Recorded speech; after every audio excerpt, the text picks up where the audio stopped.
Hey, what's up everybody? Tech Tucker here, and today we're going to review the Marvel Legends Hobgoblin Wave Pizza Spider-Man. Alright, so let's take a look at the packaging. Nothing too out of the ordinary. It's pretty standard Marvel Legends packaging from Hasbro. Alright, let's take a look at the back. On the back you can see there's a quick little description. You can go ahead and pause that if you want a closer look. And then there's also all of the other figures in the wave. Alright, let's crack this bad boy open. Alright, so my preference is to start with the articulation because that's my favorite part. So, let's dig right on in. Let's start with the head and work our way down. There's a ball peg on a hinge disc in the neck. It gives pretty good up and down motion. He can look up quite a ways and he can look down a really good amount looking down. Side to side is very functional. He's got a little bit of tilt, not as much as I would like, but moving into the shoulders, he's got really good shoulder articulation. He can move his arms all the way up, or almost all the way up. He can rotate really well. The butterfly joint is really functional. There's been some figures where the butterfly joint really doesn't get you anything. You can see that there's a upper bicep swivel and double jointed elbows, which allow him to pretty much bend his arms completely in half, which is awesome, especially for Spider-Man. In the wrist, there's a peg joint as well as a disc joint or a hinge joint. Lets him get his hands bent down and curled up really nicely, which is also really helpful. Moving into the torso, he's got a pretty decent hinge torso joint or ab crunch. He can move back pretty good. The arch is decent. Moving forward is really quite good. It looks a little bit funny, but it works pretty good. The waist swivel works really well, pretty standard. There's nothing hindering it. T-jointed hip joints. I kind of wish that he would have been able to do a little bit more of the splits. Just not as much articulation, but forward kick, awesome. Really good forward kick. Can't complain there. Backwards, kind of wish there would have been a little bit more range of motion there, but considering what we usually get, it's not too bad. Upper thigh cut, pretty good. Double jointed knees, perfect. Complete bend, can't complain there. And then we get into the ankles, and there's a standard peg, or not a peg joint, a hinge joint. Allows really good backwards motion, and forward is okay. And then there's an ankle rocker. So all in all, I really like the articulation. It's not perfect, but it's really good. You're able to get him into a lot of really good poses, as you would expect your Spider-Man figure should be able to get into. So I really like it. Alright, let's talk sculpt. But first, I'm going to roll up my sleeves. Get those dirty looking sleeves out of the way. I gotta throw that shirt away. Anyway, let's check and see how tall Spider-Man is.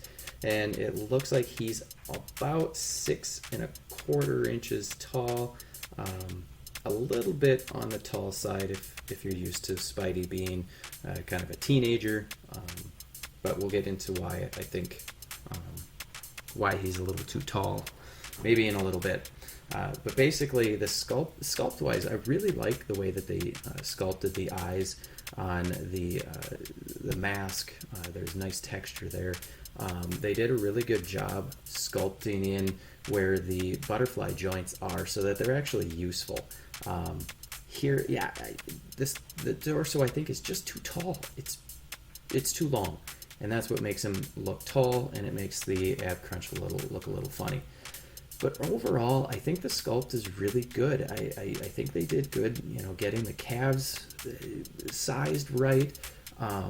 He's nice and slender, and there's just nothing much that I can complain about with this figure in terms of the sculpt. It's really solid. Okay, so let's talk paint apps now. It's pretty simple for the most part, but yeah, you can see on the head they really did a nice job painting the webbing on the mask and the eyes. It's a really clean paint app there. I don't know if you can see that. It's very clean and nice. But when you start getting into the arms and shoulders and whatnot, then the webbing starts getting a little more straight and a little bit less of that looping that we expect. The logo emblem looks great on the chest, very clean. But as you can see on the arms and hands, this is where some of the webbing gets a little bit weak. In the ab crunch, they continued the paint. It looks nice. I don't understand the pegs in the joints, why in the shoulder, in the elbows, that they're still red. I don't know. On the feet, you can see they've got the webbing, but again, it doesn't quite have that nice webbing look that I'm looking for. But overall, the paint app, it's solid. It's not great, it's not perfect. There's no shading, but in all, it's a decent app. All right, time to talk about one of the better parts about this figure, and that's the accessories. Spidey comes with two heads, a masked and then an unmasked head.